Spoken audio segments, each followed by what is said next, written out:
Welcome back to Astroneer, my fellow space explorers. We're back on patch 158. This patch I'm going to be calling the strategy patch. And the reason why I'm calling it the strategy patch is because I've already logged pretty close to 20 to 30 hours on just this patch, I'm pretty sure. And I have started to see a recurrence of certain patterns in what's going on. So we're going to go over some really important things. And something else to keep in mind, every one of these saves here was on the 158 patch. So if you're into the latest, the cutting edge of Astroneer strategy, I'm your guy, because here's what we're gonna do. We gotta prioritize. And by prioritize, I'm gonna be blunt, straight honest with you. My favorite thing to do in Astroneer is to get in there, climb on the highest mountain, and just take in the amazing views and scenery. So all the mechanics, everything between me and my ability to explore the furthest edges of the solar system, those are slight inconveniences. Those are what makes the game a survival game, what makes the game an adventure game, what causes me to try to figure out how am I going to get to the top of that mountain or to the very depth of this cave when I'm spelunking, and how am I going to do this in the most efficient way. So the first few things we're going to do is we are going to start a brand new world again.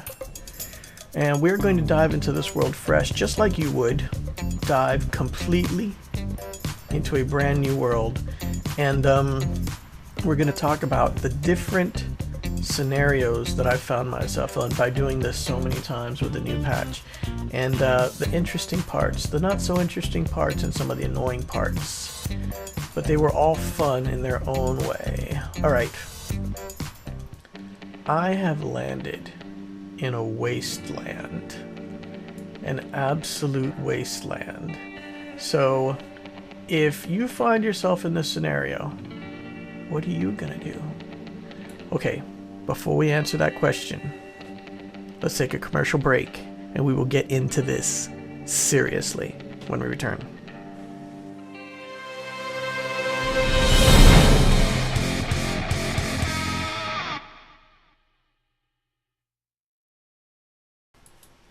Alright, we are back. I'm your host, Chief Engineer, and I'm going to take you on my adventures in Astroneer. And my adventures start off with auditing my terrain. A good terrain audit means you go to the very edge of your air supply and take a look at what this area is offering you as a little Astroneer, as a little astronaut. And the first thing, and one of the most important things, is I noticed there was a cave system not very far from where I landed.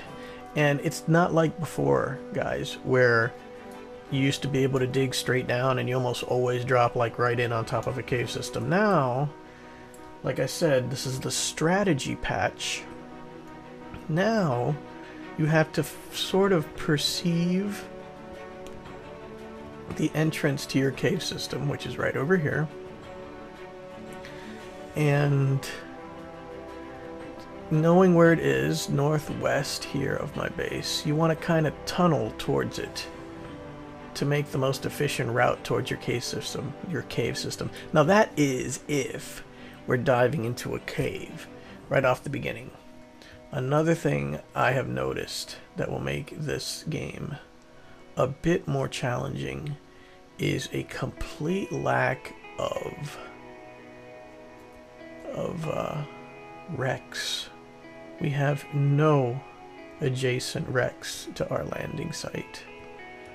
So we got power. Oh, we got a research over there. Here's another neat trick. You can see researches now sometimes. I call them researches. Sometimes if they're just within range to spawn, oh man, I ran pretty far. Hope I don't suffocate by the time I get back. These little treasures that we find sometimes they'll spawn in before the terrain spawns in around them, so that's another cool little glitch that might help you find it. So I gotta remember there was definitely one over there. Okay, I've done a quick little audit of my terrain, and this is gonna be a hard game. I landed in hard mode, it pretty much looks like. And why do I say that? Because sometimes it all depends on where you land. I've landed in the midst of a thin forest, and it made things tremendously easy in one sense, but then frustrating in a different way. And it all comes into that strategy that I was talking about. This is a strategy patch. They want to make the game more interesting, which means no more abundance of resources right where you start. So I'm still auditing my area, and it looks like I'm going to have to go below ground to get a lot of the necessities. I'm not going to have wrecks. Oh, there's another little goodie over there.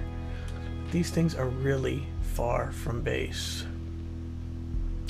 Okay, I've done my audit, guys. I kind of have a feeling of the way I've got to play this world. And the next thing you need to think about after you have audited your terrain is resource management. We've got a spawner here for resin, so it's right next door. Base building, not going to be too much of an issue. We got some local compound, and we even have a local power tower to get me through some of these first nights. We have an oxygen supply tower over there, but for the most part this is a bare bones. I'm practically in a desert. My assumption is things will look much better underground. Wait, there is a wreck over there. How did I not see that before? Okay, priorities have changed because we spotted a wreck. So getting to that wreck is paramount. Also, we got a good breeze here, right over here. So this could be another thing to keep in mind while you're auditing your terrain. This wind, this should be the power you need when you're going through a bunch of artifacts and trying to figure them out. So yeah, doing what I'm telling you guys to do, auditing your terrain, taking inventory of your local resources, and resource management, that's two of the most important things you could do. I mean, I see these mountaintops, I know I want to climb, I want to be up there, but I just can't do it now. I am restrained, I am tethered to my base, but I want that freedom. And the first step towards getting that freedom is going to be either tethers or, yep, that's right, you know what I'm saying, a rover. I like a rover better. A rover gives me more freedom. Tethers, they still feel like I am leashed, and I want my freedom. I want to go anywhere. I want to go to the top of that mountain over there. And with a rover, I could just drive over there. But I can't just drive over there. So the first thing I'm going to do is I'm going to grab some. There's no research to be done, so there's no point in me building up the base to the point where I'm doing research. So the first night, you have the beautiful sunrise. Oh, you gotta take it in. Because these are the views. These are the things that make this game so amazing. Look at this. This completely unadulterated world where all I have is a capsule. And it's just me and these amazing stellar events. Watching the planets. Yeah, I'll take this. I'll take this supply of oxygen. I'll burn through it just so I can have this beautiful cloud eclipse. Look at that. That is so amazing. Okay. Let's run back before we suffocate here. And we do have a mission now. We have our first goal, and it is getting to that crashed ship, because what's on that ship will largely determine the direction I take in how I expand my base. So we're going to go into fast forward mode, and we're going to do a very predictable tethering on over to there, and when we get there, let's see what's inside. Let's start.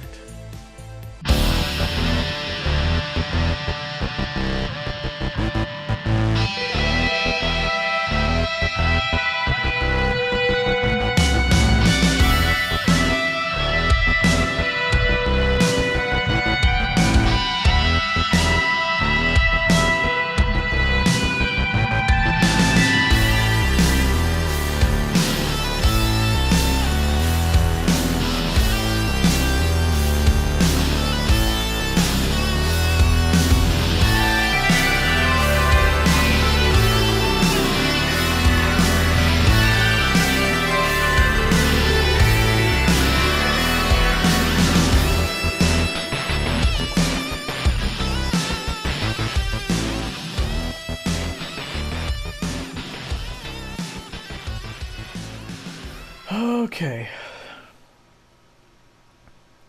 What do we have up there? Let's move back. See if that's the same ship I was looking at, or if that's a different ship. Because the curious thing is, yeah, that's the ship. And there's titanium there, but you can't do a thing with it. So here's the plan now.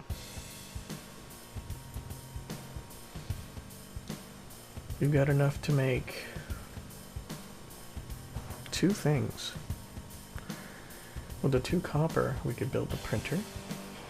With the 2 aluminum, we could build a vehicle bay. And that's pretty much how you quick start your world. Quick strategy, you can always find a way, even in a barren world like this.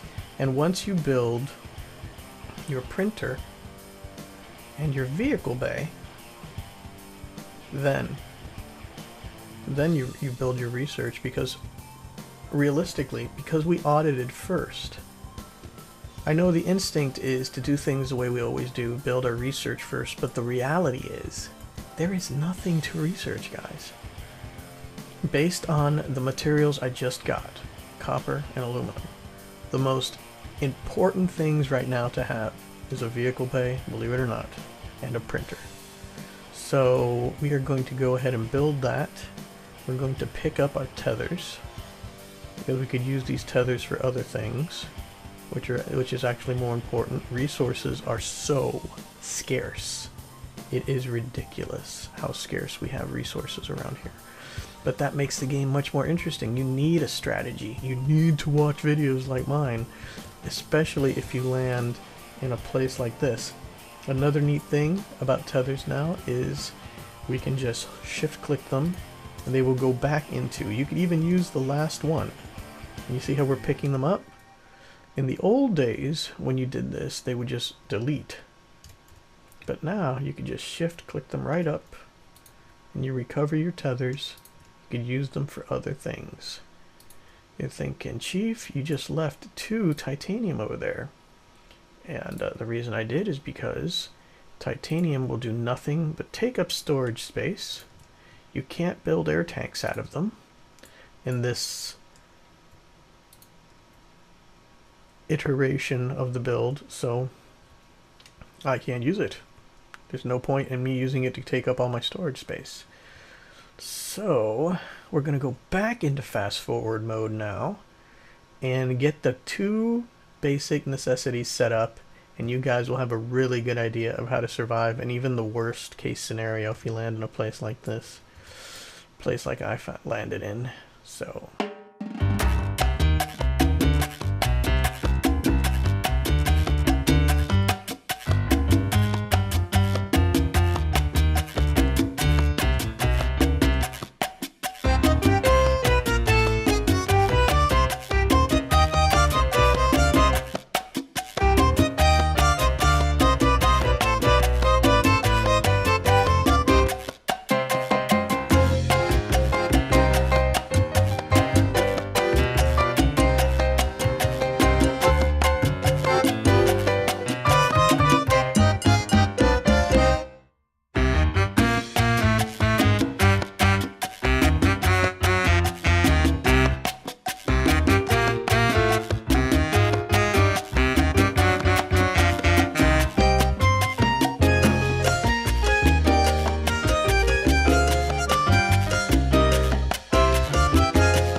As you can see, by this point, me and Mr. Cricket here, Cricket decided to join me in this video. Thank you, Cricket. Anyway, the distractions, all distractions aside, once you get to the point where you do have your buggy here, your rover, then it's pretty much you're home free. You could go exploring and looking for everything else you could possibly need to flesh out your base without too much stress. Also, with the little pack of tethers, you can tether off of your buggy. Why can't I remember that name? What is wrong with me? You can tether off of your rover fairly easily into any places where you might not necessarily feel comfortable driving your rover into. Another good use for the tethers is when you dive down into a cave system, which you can do. If you're lucky, you could find a cave that'll drive you down into the lower cave systems, and with the rover you could actually squeeze through there without too much trouble, so you could do more exploring, which is really the best part of the game, is the exploring part. So much fun. And find all the stuff you're looking for, and to prevent yourself from getting lost, you just drop one of your tethers off at every fork and just set the tether in a little deeper inside of the one that you know is your fork home, and when you drive near it, it lights up because the rover acts like a little power source for the tethers. So instead of having to use up a ton of compound to build, say, a bunch of beacons or something underground, you could just use separate tethers that you're laying out, and you could still see their little blue. Their blue stands out really differently from everything else underground, so even though they're not lit up, they're still a great way to help yourself navigate some of these crazy caverns below ground. So I think that pretty much covers everything. All the main things I wanted to go over were pretty much making sure that you audited your terrain, you managed your resources, using your rovers and tethers together, and the only remaining thing I really want to hit on is there are just some worlds that are unplayable still, and these are worlds where all of your local artifacts are all augments. Pretty much every single one. I got stuck in a world like that where I pretty much had no path towards the future, because all I was getting were augment research modules, and that made the game unplayable. So if you end up in a world where for some reason everything is a augmented research, then you might need to restart that world and just start fresh again. It happens rarely, but it does happen. So that was our strategy video for today. I hope you enjoyed it. I was your host, Chief Engineer. Keep dreaming, keep building, and keep exploring. I will be signing off.